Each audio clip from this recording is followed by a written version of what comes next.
Explaining my Forsaken AU's lore. Part 1. Jane Doe. When Jane first joined Roblox, the first person to greet her was Shedletsky. He was kind and laid back while showing her around the building. Jane worked as a game tester.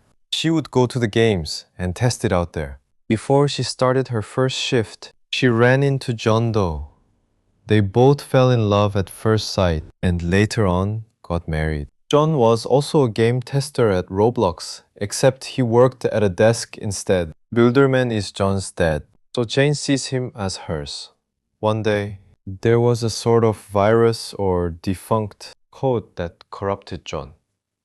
It was hard for him to speak or do basic things. Soon enough, he suddenly went missing. Builderman was supposed to watch the virus to be sure it doesn't escape. However, it did, and Jane resents him every day because of it. She blames him for the corruption of John, believing it's all his fault. Once all the admins had went missing due to being forsaken, Jane drowned herself in finding them and her husband. She has to know what happened. One day, Jane found herself in a back alleyway on her way home. Ever since the admins disappeared, Roblox has been in ruins. She was killed off by a group of gang members and ended up forsaken. Jane then found out where all the admins had gone. Her first round there, the killer was her husband, John Doe.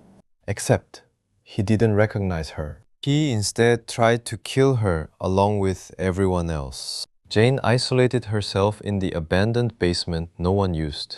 She found a way to control the virus that corrupted John. She keeps it contained in a jar. When thrown at a killer, it applies resonance to them. Jane still blames Builderman every day. She ignores him as much as possible, only communicating when absolutely necessary. When not around, she spends most of her time in the basement. She keeps on trying to find a way out and is gaining as much research as possible. Jane is stuck in this realm suffering, being killed endlessly, like everyone else stuck there. There is no exit. There never will be.